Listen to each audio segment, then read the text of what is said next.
What's up, everybody? Welcome to episode number 63 of Week in Review. My name is Sean, and on this week's show, we're talking about Yoshi's Crafted World, Dumbo. We're looking back at the first quarter and forward to the second quarter, and we'll also look forward to this week's new releases. First up, we have Yoshi's Crafted World, and we'll just get this out of the way. It's my favorite game of the year. I love this game. It's super cute. It's fun. It's bright. It's colorful. It's just awesome, and I had so much fun streaming it over on twitch.tv/SeanOsaurusRex.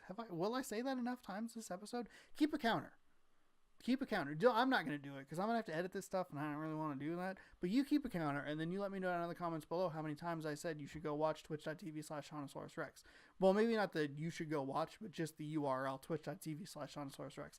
I believe that's 14 at this point. Yoshi's Crafted World is a 2D platformer where you play as one or two in co-op Yoshis who are trying to get dream gems back from Kamek and Bowser Jr.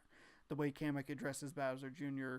is routinely funny to me, calling him your pointiness, your shortiness, your stinkiness, and a plethora of other names that I found endlessly entertaining. So I'm enjoying the humor aspect of the game, but I'm also really enjoying the level design.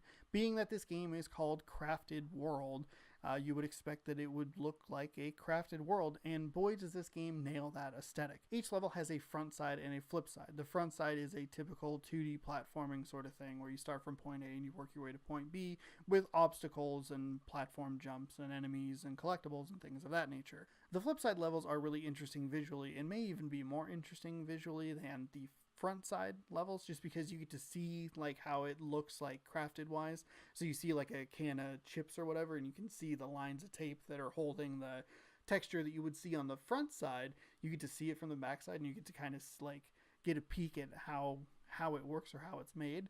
And I think that's really, really interesting. The flip side levels are a little bit different. You start at the end of the front side level, and then you work your way back to the start of the front side level, collecting 3 Poochies. A blue Poochie, a pink Poochie, and a black Poochie.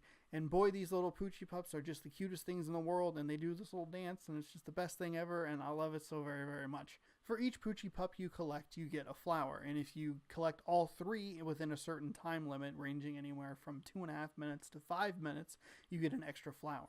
What are these flowers you're talking about, Sean? What does that even mean? Well, you need smiley flowers to unlock new worlds, to do more levels, to get all the gems, to get to the final boss. That's how this game works. That's this game's currency. Each level contains a number of collectibles. You can get from 5 to 8 of the smiley flowers just hidden in the world around. There are 20 red coins to collect, and you need to try and beat each level with full hearts and collect 100 coins to get a maximum number of flowers. So there's anywhere from, I think it's like 8 total to 13, somewhere in that range.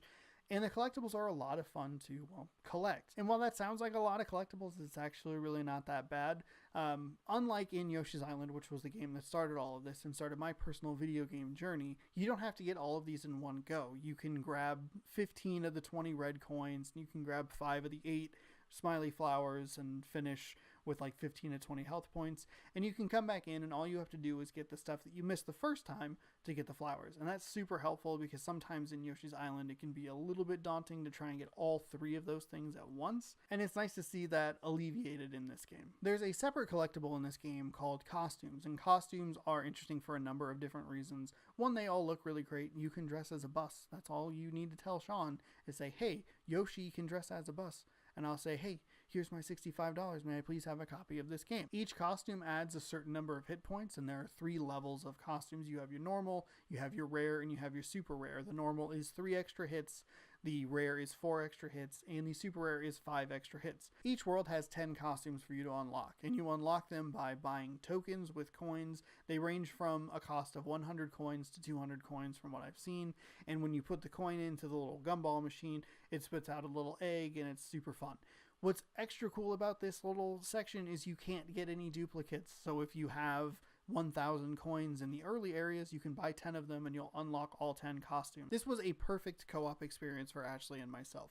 We've tried to play co-op platformers in the past and the pace hasn't been quite right, but this one hit that sweet spot. And I think that with all the collectibles and all the costumes and all the things you can get, there's a ton of replayability here, and we actually want to go for the 100%. And it's even easier because you don't have to get everything in one run. So I think this game does a lot right from top to bottom. It's super cute. It's bright and colorful. It's fun. I enjoy getting the collectibles, which is nice. And overall, it's just a fantastic game. It is easily my favorite game of the year so far. With Yoshi's Crafted World the clear-cut winner of this quarter, what does the rest of the list look like? Well, it's pretty easy. Number 2 is The Occupation, and number 3 is the Lego Movie 2, the official video game, the second movie of the Lego Movie Part 2, the second part. That's not actually the title of it. I just wanted to see how far I could go with it. The Occupation is a super moody, detective-based game that I really enjoyed and streamed all of, and then I streamed quite a bit of the Lego Movie 2 as well. And the Lego Movie 2 gets that third spot because, well, for 2 reasons. One, it does things just differently enough to change up the pace of what a Lego game actually is. And 2, and this isn't like a shot at any of the games that are on this list, but it's actually been a fairly slow quarter for games as far as I'm concerned. What's weird about this is I only missed 2 games, and one of them I only missed because I didn't put very much time into it, and that was Kingdom Hearts 3. And then the other one I missed was Metro Exodus, which was going to be a game that I was going to miss anyway because I hadn't played the first 2, and I was asking a lot of myself when I put that on that list, and I kind of figured it would slide off, and that's what happened. In addition to all of this, there were 3 games that stuck out to me after they came out that I wasn't even thinking about when I was writing the list. That would be Resident Evil 2, The Division 2, and Devil May Cry 5. With the way people talked about these games, because they're all sequels, and having them talk about how easy it is for new players to get into, I was interested in them. I watched a ton of Resident Evil 2, and I thought that might be kind of fun. Devil May Cry 5 just looks like a cool game. And The Division 2, I played a little bit of the beta, and I had enough fun to at least contemplate playing it. But it is a huge time sink, and I don't have a ton of free time, and I don't know if I really want to stream that game. It also came out during March Mascot Madness, so it was like a whole collision of things that just didn't really work for me personally. And the lightness of the games continues into the second quarter. I only wrote down 3 games that are coming out: Dangerous Driving, Rage 2, and My Time at Porsche. Dangerous Driving comes out next week, and it's from the makers of Burnout. It's Three Fields Entertainment, who've been a little hit or miss with their games. Dangerous Golf wasn't all that great, but Danger Zone, which was basically just crash mode from Burnout, was a lot better, though it was missing the circuit races. This looks to correct that error. I know they made a Danger Zone 2, but I didn't play it. Dangerous Driving looks to correct this error by having some sort of circuit racing. I'm curious about what that is, and I'm excited to check it out next week. My Time at Porsche is a little bit of a weird pick, mainly because it's already available on PC, but it is the console release, and that comes out on the 16th of April. And Rage 2 is a game that I normally wouldn't care about at all, but for whatever reason, the advertising and the aesthetic of this game are really sticking out to me, and I think it could be a fun game to play. With not a ton of release dates announced that I saw, it was a little bit slim pickings, quite honestly, but I do plan to get to all 3 of the games that I listed this quarter. Switching over to the movie side this week, we have Dumbo, which is a very okay movie. I wish I liked it more because it's a movie about an elephant, and I love elephants, and it kind of pains me to say that it was merely okay. This movie is actually quite uneven, and the unevenness starts in the CGI. Some of it's really good, and a lot of the shots of the elephants up close are really detailed and look really nice. It's when the human characters interact with them that the CGI starts to take a dip and looks kind of weird. As I was watching the movie, I kind of wondered if maybe this whole thing should have been CGI. Keep the visual aesthetic, keep the voice actors, that's all fine. My thought process behind making it all CGI was that it could feel more cohesive, and maybe the circus sequences could have been more fantastical and interesting, because they weren't all that great, honestly. There are plot elements that are picked up and dropped at will. There are characters that suck. There's one of them that's very early in the movie that's completely useless. Completely and utterly useless in this movie. And thankfully they don't have much to do. But it was one of those things where I was looking at him and I'm just like, why the hell is this character even here? They don't do anything. And it just, I don't understand why they were there. I don't understand if they were supposed to show something in someone else. You could have also gotten rid of Colin Farrell's father character or folded him into something different because all he did was kind of just get in the way. And for a movie called Dumbo starring an elephant, there sure isn't enough Dumbo in this movie. We spend a lot of time with the adult characters, or not the adult characters, the human characters in this movie, and that isn't super great. I loved Michael Keaton as this deliciously two-faced villainous character who's very he's the front face of a corporation and an organization, and he needs to appear friendly to the paying public, but behind closed doors he's really, really awful. I also really like Danny DeVito as the circus owner that discovers Dumbo, and I thought that he was nice and seemed to genuinely care about the people like in his troupe. I also thought it had a really nice and happy ending, so there was that aspect to it. But too much of it between the beginning and the end feels just like, eh. For a person who loves elephants, I'm bummed that I don't like this movie more. I don't dislike it enough to tell you to steer away from it, but I don't like it enough to recommend it. So it sits in a super weird middle ground. If you're super into it, go check it out. If you are on the fence, you can probably wait until Blu-ray. And if the trailers didn't do anything for you, feel free to skip it because you're not really missing anything. Dumbo joins a large plethora of movies that I've seen this quarter that are good in some areas, but definitely have drawbacks. Stuff like Alita or even like The Upside were things that I liked, but just didn't really stand out to me at all. And there were only 2 movies that stood out to me this quarter, and that would be The Lego Movie 2 and Us, and that's about it. You could probably slide Isn't It Romantic into that third slot because it was just such a pleasant surprise, but nothing else really stood out. So there's your top 3 standings for the quarter 1 of 2019. There hasn't really been a runaway winner. Like last year, I remember Love, Simon was like head and shoulders, like, man, this movie is number 1. You could put Us or Lego Movie number 1 and I'd be fine with that. I loved both of those movies a lot. The Lego Movie 2 was a pleasant surprise in that it lived up to the hype that the predecessor set. And I didn't think it was going to be able to do that. And I thought if it could at least hit 75% of what the first Lego Movie was, it would be a success. But for me to walk out going, I like that movie as much as I like the first one, is a huge win for the Lego Movie 2. As for Us, like I said in my review last week, it takes a special type of horror movie for me to go see it. It takes an even more special type of movie for me to go see it in the Dolby Theater because everything's darker and louder but quieter and more scarier and very spooky. And it's just, ugh.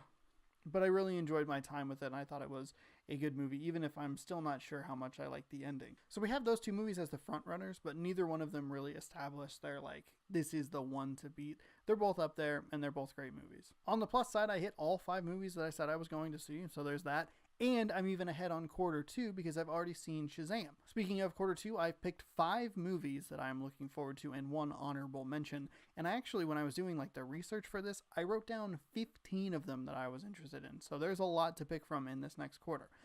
Easily number 1 is Toy Story 4. I'm a huge Toy Story fan. I'm excited to see where the franchise goes from here, though I am admittedly a little bit nervous with it because Toy Story 3 left on such a perfect ending.